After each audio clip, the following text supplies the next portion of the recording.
बिस्मिल्लाहिर्रहमानिर्रहीम। शुरू करता हूँ अल्लाह के पाक नाम से जो बहुत बड़ा मेहरबान नायत रहने वाला है। दोस्तों, बहनों, भाइयों, बुजुर्गों, अस्सलाम वालेकुम। तारीख इस्लाम की 259 किस्त में हम आपको खुशामदीद कहते हैं और इसमें हम बयान कर रहे हैं तक़उल्लाह को, ताउल्लाह, खलीफा ताउल्लाह। तो दोस्तों, बहनों, भाइयों, अबू बकर अब्दुल करीम ताउल्लाह बिन मतीउल्लाह एक उम्मे वल्द मसूमा हजारक के वतन से पैदा हुए थे और 45 साल बाद अज खुला मती बरोज चहार शंबा बतरीख 23 जिका 363 हिजरी तख्त खिलाफत पर बैठा।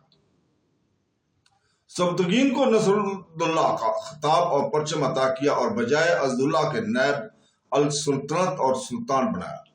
इसी साल मक्का और मदीना में मुअज़्ज़ अबदी फरमा रवाया मगरिब के नाम का खुतबा पढ़ा जाना शुरू हुआ।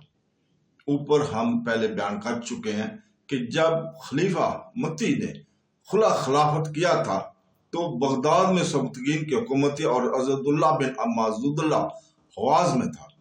सबतगीन ने अज़दुल्ला की माँ और भाइयों को वासत भेज दिया था। ये खबर सुनकर अज़दुल्ला अपनी वालदा की मुलाकात को वासत आया और अपने चाचा हसन बिन बोया अल मुखातब व रुकन दौला को, जो फारस में हुकूमत कर रहा था, सबतगीन और तुर्कों के खिलाफ इमदाद भेजने के लिए लिखा। रुकन दौला ने अपने वजीर अबू फतह बिन हमीद को एक फौज देकर अपने बेटे अज़दुल्ला के पास हवाज भेजा और अज़दुल्ला को खत लिखा कि तुम भी फौज लेकर और अबू अल फतह के साथ मिलकर अपने चाचाजाद भाई अज़दुल्ला की मदद को पहुंचो। इधर सबतगीन ने खलीफा ताउल्लाह और इसके बाप मती दोनों को हमरा लेकर तुर्की फौज के साथ वासत की तरफ कूच किया। अबू तगलब हाकम मौसल ने यह सुनकर मौसल से रवाना होकर बगदाद पर कब्जा कर लिया।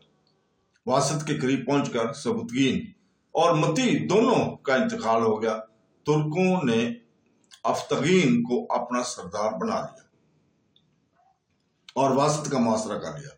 अफ्तगीन मौजूदुल्लाह बिन बोया का आजाद तुर्की गुलाम था। अफ्तगीन ने 50 यौम तक नहायत सख्ती से मुआसरा जारी रखा। अज़दुल्ला माँ अपने बाप के वजीर अबू अल फतह बिन हमीद के वास्ते पहुंचा। अज़दुल्ला के करीब पहुंचने की खबर सुनकर अफ्तगीन वासत से मुआसरा उठाकर बगदाद की तरफ रवाना हुआ। अफ्तगीन के करीब पहुंचने की खबर सुनकर अबू तगलब बगदाद छोड़कर मौसूल को चल दिया। अज़दुल्ला और असदुल्ला दोनों ने चंद रोज वासत में काम किया। फिर दोनों भाइयों ने चारों तरफ से बगदाद का मुआसरा कर लिया और हर तरफ से रसद का आना बंद कर दिया। अहले शहर को सख्त तकलीफ होने लगी। तुर्कों ने अफ्तगीन के मकान को लूट लिया और आपस में फितना और फसाद बर्पा करने के लिए आखिर अफ्तगीन खलीफा ताउल्लाह को अपने हमरा लेकर और मुआसरा तोड़कर साफ निकल गया और तकरीर में जाकर दम लिया। जमादियल अव्वल सन 364 में अज़दुल्ला और अज़दुल्ला बगदाद में दाखिल हुए। दोनों भाई अज़दुल्ला ने तुर्कों से खत खिताबत करके माह रजब सन 364 में खलीफा ता को बगदाद वापस बुला लिया था और कैसर खिलाफत में फरोकश करके बैत की और अज़दुल्ला को गिरफ्तार करके खुद हुकूमत करने लगा। मोहम्मद बिन बकिया को अज़दुल्ला ने वास्ता के हुकूमत पर मामूर करके भेज दिया। अज़दुल्ला का बेटा ज़बान नामी बसरा में हुकूमत कर रहा था। इसने अज़दुल्ला को शिकायत और अज़दुल्ला के गिरफ्तार करके कैद कर देने का हाल लिखकर रुकन दौला के पास भेज दिया। रुकन दौला को सख्त मलाल हुआ और अज़दुल्ला को अताब आमूज फरमान लिखा। अज़दुल्ला ने इसके जवाब में अपने नायब रुकन दौला को खत लिखा कि अज़दुल्ला में मुल्क दारी की काबिलियत और ताकत ना थी। अगर मैं दस्तंदाजी ना करता तो बनी बोया के कब्जा से बगदाद की हुकूमत निकल जाती। میں صوبہ عراق کا خراج 30 لاکھ درم سالانہ ادا کرنے کا وعدہ کرتا ہوں۔ اگر آپ صوبہ عراق کی نگرانی اور حکومت اپنے ہاتھ میں لینا چاہتے ہیں تو شوق سے تشریف لائیں، میں فارس چلا جاؤں گا۔ اس خط سے صاف ظاہر ہے کہ صوبہ عراق اور غدار دہلمی حکومت کا متحد تھا، اور دہلمیوں کا سب سے بڑا حاکم اس زمانے میں رکن الدولہ تھا جو خراسان میں تھا، اور خلیفہ بغداد صوبہ دار عراق کی نگرانی اور متحدی کے اندر بغداد میں قیدیوں کی طرح تھا۔ آخر رکن الدین کے حکم کے موافق عزد اللہ کو قید سے نکال کر عراق کی حکومت سپرد کی، اور یہ اقرار کیا کہ عراق میں خطبہ عزد اللہ کے نام کا پڑھا جائے گا، اور عزد اللہ اپنے آپ کو عزد اللہ کا نائب سمجھے گا۔ ابو الفتح کو عزد اللہ کے پاس چھوڑ دیا گیا، خود فارس کی طرف چلا گیا۔ افتگین ان واقعات کے بعد دمشق کی طرف گیا اور وہاں مزد عبیدی کے عمل کو نکال کر خود دمشق پر قابض اور مسترف ہو گیا۔ اہل دمشق افتگین کی حکومت سے خوش ہوئے، کیونکہ وہاں اپنے اعتقادات کو زبردستی لوگوں سے منوانے اور تنگ کرتے تھے۔ افتگین کے پہنچنے سے ان کو نجات ملی۔ افتگین نے بجائے عبیدی سلطان کے خلیفہ طاہ کے نام کا خطبہ جاری کیا۔ یہ واقعہ شعبان سن 364 ہجری میں وقوع پذیر ہوا تھا۔ سن 362 میں رکن الدولہ کا انتقال ہو گیا۔ اس کے بعد عزد اللہ باب کا جانشین ہوا۔ عزد اللہ کے خلاف عزد اللہ کے لشکر کی فراہمی کی تدبیریں کی۔ عزد اللہ کے ارادوں سے متی ہو کر بغداد پر چڑھ آیا۔ بغداد پر قبضہ کرنے کے بعد بصرہ پر بھی قابض ہو گیا۔ یہ واقعہ آخر سن 366 ہجری کا ہے۔ سن 367 کے شروع ہونے پر عزد اللہ نے اپنے باپ کے وزیر ابو الفتح بن حمید کو عزد اللہ کا ہمنوا ہو گیا تھا پکڑ کر اندھا کر دیا اور قید میں ڈال دیا۔ عزد اللہ نے اپنے وزیر حمید کو، جو عزد اللہ کا ہمسائز تھا، ہو گیا، اندھا کر دیا اور موصل شام کی طرف چلا گیا۔ وہاں سے ابو تغلب والی موصل کو اپنا ہمدرد بنا کر وہ فوج لے کر بغداد پر حملہ آور ہوا۔ عزد اللہ کو لڑائی میں گرفتار کر کے قتل کر دیا گیا اور ابو تغلب کے تعاقب میں جا کر موصل اور جزیرہ پر قبضہ کر لیا۔ ابو تغلب اوارہ ہو کر کیسر روم کے پاس چلا گیا۔ وہاں کیسر نے اپنی لڑکی کی شادی ابو تغلب سے کر دی۔ بہرحال صوبہ موصل سے چند روز کے لیے بنو ہمدان کی حکومت منقطع ہو گئی۔ سن 372 میں عزد اللہ نے اپنی حکومت کے 5 برس 6 مہینے کے بعد وفات پائی، اور مرار دولت نے اس کے بیٹے کا قجار کو عزد اللہ کی جگہ مستند حکومت پر بٹھا کے سمام الدولہ کے لقب سے نوازا۔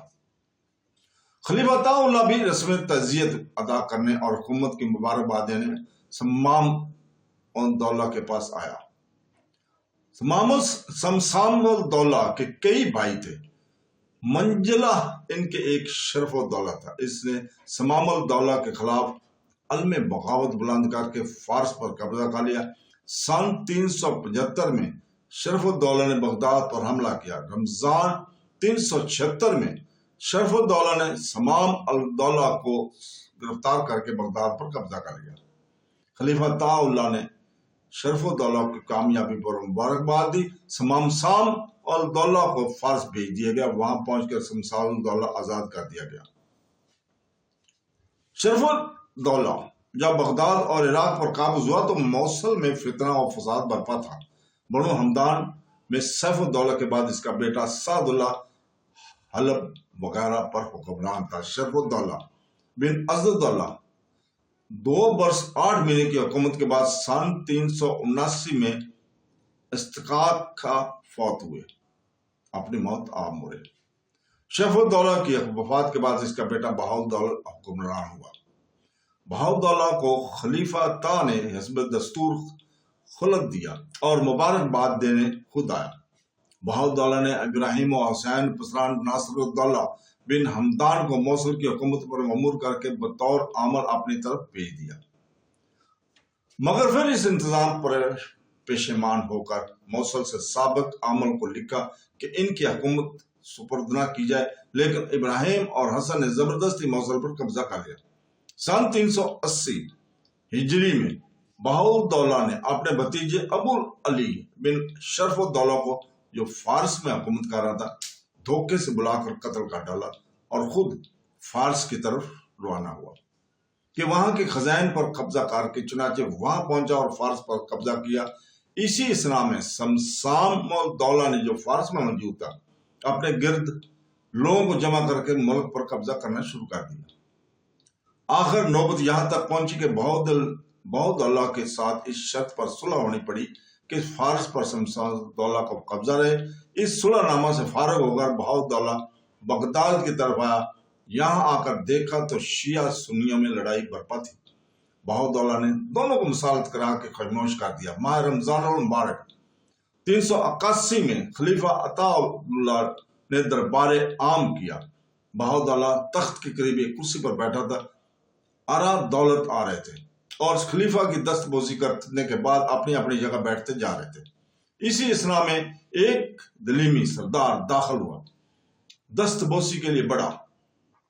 खलीफा ने अपना हाथ बढ़ाया, दलीमी हाथ पकड़कर खलीफा को खींच लिया और तख्त से नीचे गिरा कर बांध लिया।